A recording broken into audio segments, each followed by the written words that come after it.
Hello viewers, स्वागत है आप सभी का मेरे यूट्यूब चैनल स्कूल ट्यूशन गुरुजी में। बच्चों, हम कर रहे हैं आपका चैप्टर 4 या अध्याय 4 एसिड बेस एंड सॉल्ट, यानी अम्ल, क्षारक और लवण। और पिछले वीडियो में हमने पढ़ा था एसिड, बेस और सॉल्ट के बारे में, डिफरेंट टाइप ऑफ इंडिकेटर के बारे में, और उनके शो करने के तरीके की कैसे वो एसिड, बेस और सॉल्ट की पहचान करवाते हैं। और एक जो नेचुरल इंडिकेटर के अलावा दूसरी चीज़ पढ़ी थी वो थी सिंथेटिक इंडिकेटर के बारे में बच्चों। तो बच्चों, आज थोड़ा सा आगे बढ़ते हैं और आगे के टॉपिक को कवर करने की कोशिश करते हैं बच्चों। तो चलिए अपने टॉपिक पर चलते हैं बच्चों। तो बच्चों, जो सबसे पहली चीज़ आती है वो होती है न्यूट्रलाइजेशन या उदासीनीकरण। तो न्यूट्रलाइजेशन या उदासीनीकरण अभिक्रिया या फिर न्यूट्रलाइजेशन प्रोसेस एक केमिकल प्रोसेस होता है बच्चों, जिसमें एसिड और बेस मिल करके एक दूसरे को न्यूट्रलाइज कर देते हैं, यानी एसिड और अल्कलाइनिक नेचर जो है न्यूट्रल हो जाता है, निष्क्रिय हो जाता है एक तरीके से। उसे हम कह देते हैं न्यूट्रलाइजेशन रिएक्शन या न्यूट्रलाइजेशन प्रोसेस। अब होता क्या है, एसिड और बेस जब एक साथ रिएक्ट करते हैं तो बनता है फिर न्यूट्रलाइजेशन प्रोसेस होने के बाद साल्ट या लवण। अब जो साल्ट होता है वो बेसिक, एसिडिक और न्यूट्रल नेचर का हो सकता है।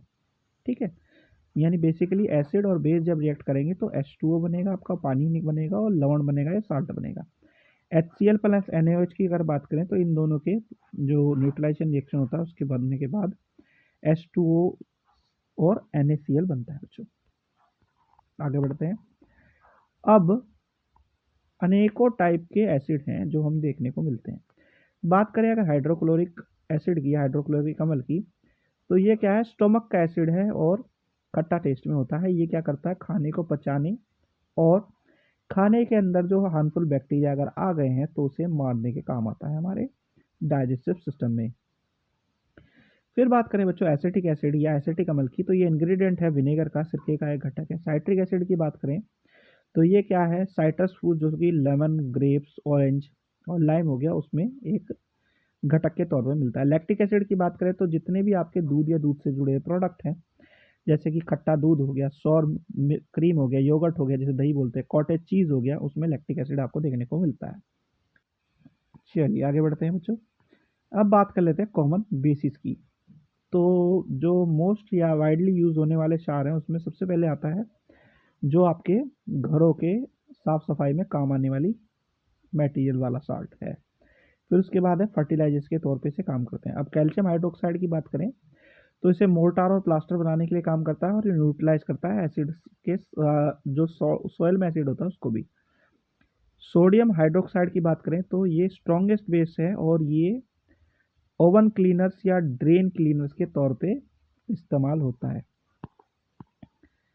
अब बात कर लेते हैं बच्चों neutralization in our daily life, यानी हमारे रोजमर्रा की जिंदगी में तटस्थता, यानी कि न्यूट्रलाइजेशन रिएक्शन जो हमें देखने को मिलता है। पहला है इंडाइजेशन जो कि बदहजमी के कारण होता है। दूसरा आंट बाइट यानी चींटी के कारण काटने की वजह से होता है। तीसरा सॉइल का ट्रीटमेंट कैसे होता है, मृदा का उपचार जिसे बोलते हैं। और आखिरी है फैक्ट्री वेस्ट के तौर पे हमें देखने को क्या मिलता है।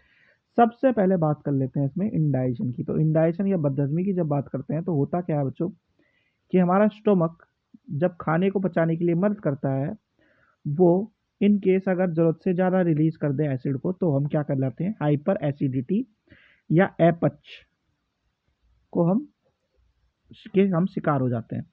अब उसके लिए क्या करना पड़ता है, हमें न्यूट्रलाइज करने के लिए एसिड को एक बेसिक नेचर के कॉमनली एंटा एसिड को लेना पड़ता है। ठीक है, अब इसका एग्जांपल है बच्चों मिल्क ऑफ मैग्नीशिया, जो कि क्या करता है, न्यूट्रलाइज कर देता है एसिड को स्टोमक के और हमारे इंडाइजेशन की प्रॉब्लम को सही कर देता है बच्चों। फिर बात आती है आंट बाइट की, यानी चींटी के काटने की। तो चींटी के काटने से होता क्या है कि स्किन में बाइट के बाद इरिटेशन होता है, यानी खुजली सी होती है, क्योंकि या जो धब्बा सा पड़ जाता है लाल सा, वो आपको देखने को मिलता है। फॉर्मिक एसिड जो आंट स्टिंग होता है वो इंजेक्ट कर देती है स्किन में जब वो काटती है।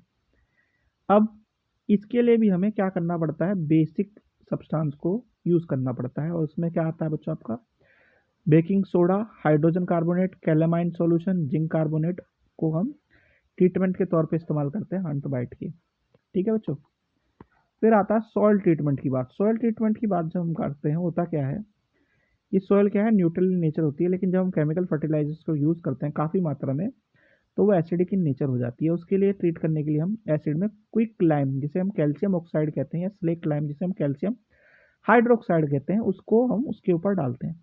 अब इसको डालने से क्या होता है, ऑर्गेनिक मैटर जो होते हैं, सब्सटेंसेस जो होते हैं, वो जो एसिड रिलीज होती है वाइल डिकम्पोजिंग सॉइल, वो थोड़ा सा ट्रीटमेंट उसमें हो जाता है और वो क्या होता है, तो इससे क्या है, जो सॉइल है उसका एसिड लेवल कम हो जाता है बच्चों।